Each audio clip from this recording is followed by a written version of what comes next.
I know her a little. Do I get a hug? Sure, why not? Yeah. They are, many of them, strangers, but not for long. On October 11th, this team of plastic surgeons, anesthesiologists, nurses, and translators will embark on a life-changing journey. I'd like to thank you all for taking time from your families to go on the mission. The mission is to China in the Hebei province. They are volunteers with Operation Rainbow, a non-profit organization that offers reconstructive surgery to children in developing nations with cleft lips and palates. These children are not being accepted in society because of their facial deformity, and they hide and they don't go to school. They don't perform very well. They're almost left like outcasts. She looks very good. The new Westminster-based charity was founded 17 years ago by Dr. Kimit Rai after he traveled several times with American charities. I told myself, Canada can do this. So since that time, I came back and reorganized. This will be Operation Rainbow's 22nd mission. We have to bring a lot of stuff. We have to carry our supplies, our gowns, our sutures, because we prefer our own sutures, special needles, instruments that we need, which they don't have. When they reach their destination, a traditional Chinese medicine hospital outside of Beijing, 60 orphans in need of surgery will be waiting. We try to do between about 8 or 9 patients a day, so in 6 days we can probably do about 60. There will be very little downtime, but knowing the difference they're making in their young patients' lives, it's not a problem. I've always wanted to go somewhere else and just do what we don't do here, really make that difference. They want the best they can possibly achieve for their child, and I can do a little bit to help that. It's very appreciated. They're all wonderful people. Linda Aylesworth, Global News.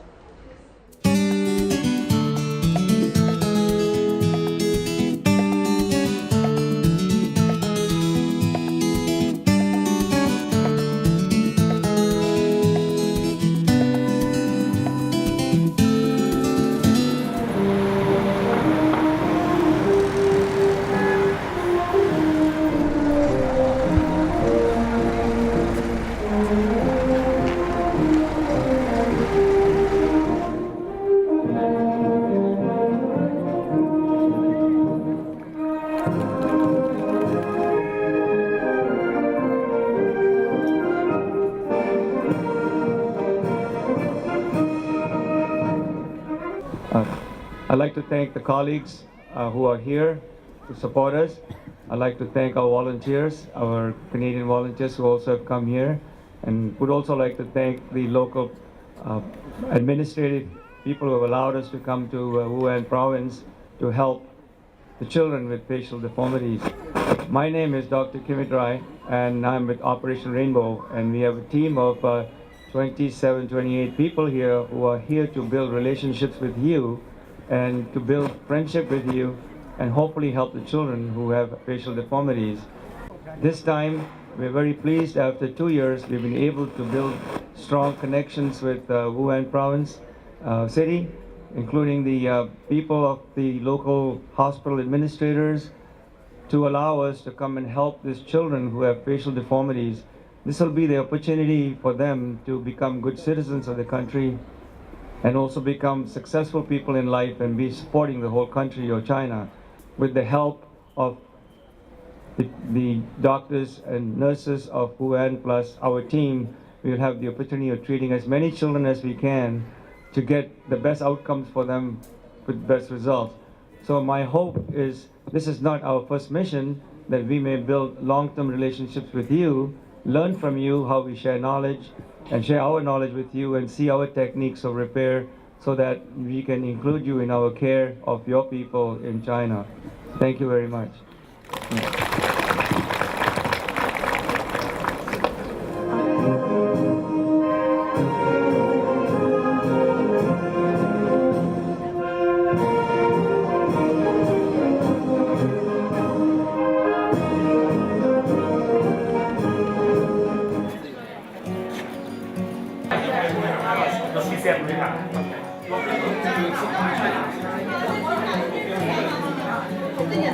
Ask whether he's adopted or...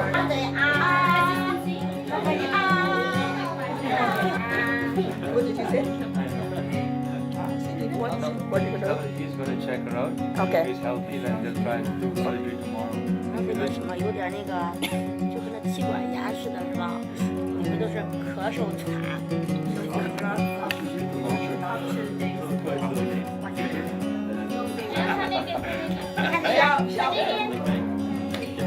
洋洋。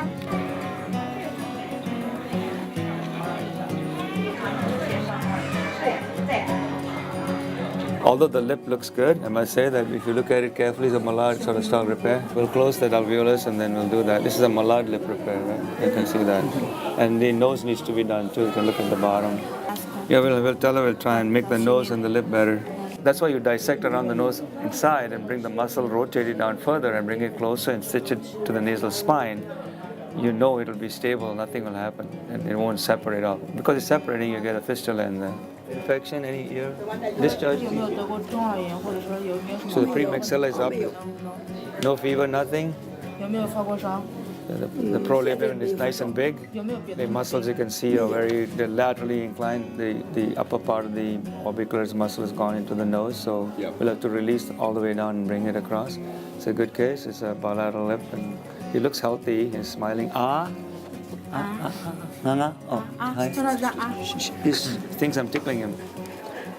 Just hold his head back like that. He's got a palate. You got a tongue depressor.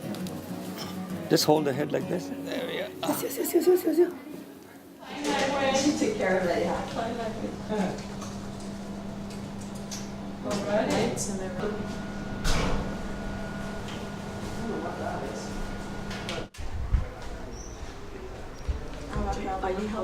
告睡觉。行。啊，我不用进去呀。啊，好吧。 So you want me to go with this one? No, I want you to do the photographing now so that when Hank comes, Okay. I'm not showing photographs. 他的手术大概是1个半钟头。哦，好，OK。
This baby has a bilateral cleft lip and cleft palate, and he's got a big opening in the mouth, and the front of the called prolabium is protruding out very, very far away in the front. So it's a very difficult procedure.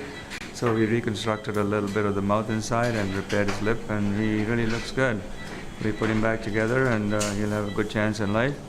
Of course, he will need a few more surgeries later in life to improve his appearance a little bit further. But right now, from what he came to where he is, he's got a huge change. It took us about 2.5 hours to do the operation just now, and I'm very pleased with the outcome. He has been living like this for the past so many years and had the opportunity now to come and be done with ORC. Thank you. 那就好了啊。Okay. And then set on dexamethasone 1.2 and then that's it.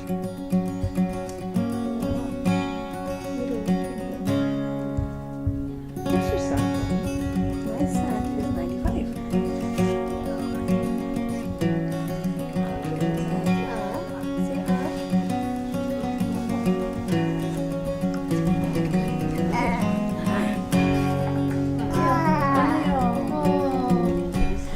but when you listen to him, he makes a little bit tight.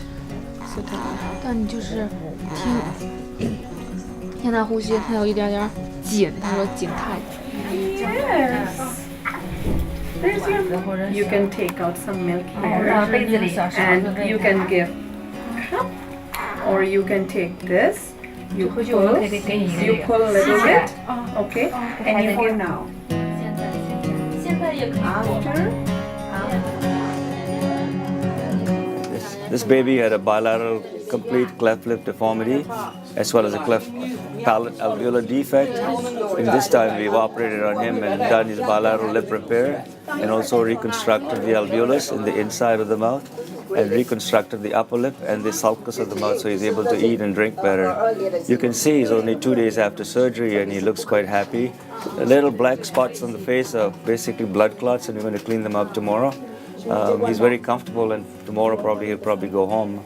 I'm quite impressed that he's very comfortable and is settled down within 2 days. He's on antibiotics like amoxicillin for about 5 days and he's taking some pain medication to alleviate his pain.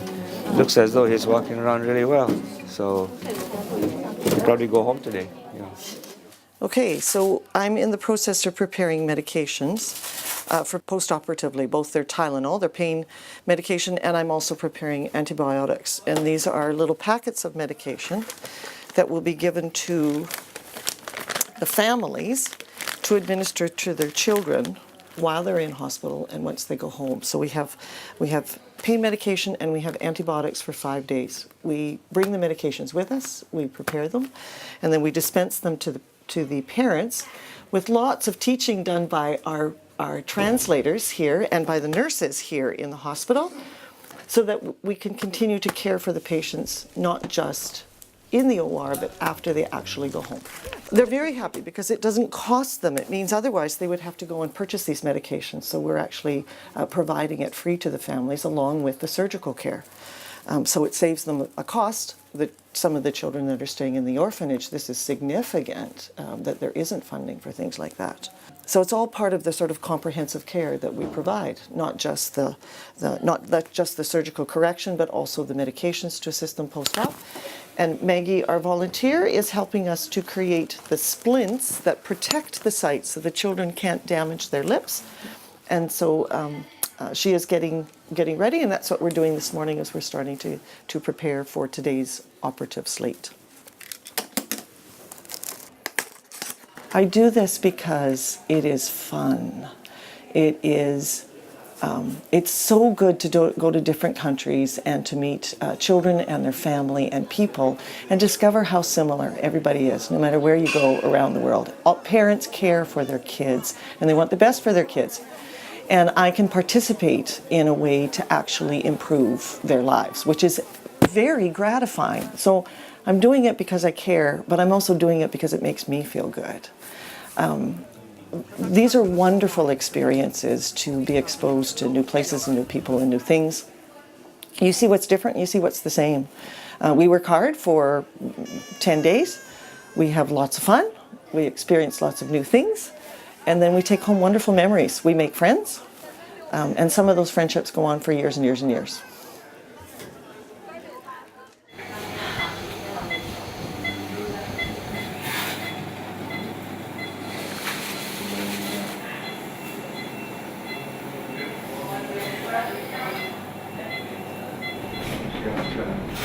Thank you.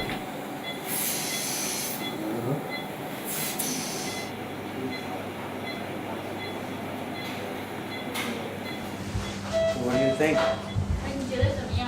我觉得 very good。他感觉我怎么样？他感觉我还有点基础没有。What do you think of her? She's good. She has the talent to be. She's got talent, she can do this work and then I don't have to come back. You can work with me every day for maybe 3 or 4 weeks and then you can do the operation, then you don't need me anymore. She think you are very humble. She wants us to come back next year? So she would like to issue an invitation Okay, letter. thank you. And send to you when you go back to Canada. Yes. And talk about next year's cooperation. Okay. And she would like you welcome your team to come back. Oh, okay. Okay. Want me to come back? Oh. Yes.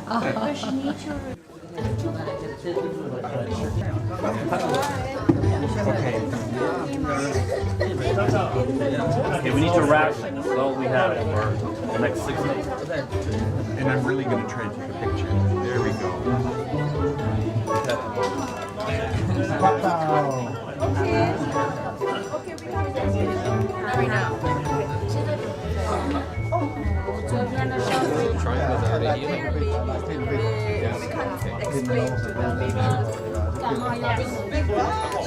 Maggie, this is a dry one. Look what I'm going to do. Look at open, it will bleed.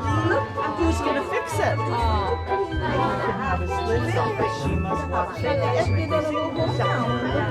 And this is good to keep his hands busy. Hold on.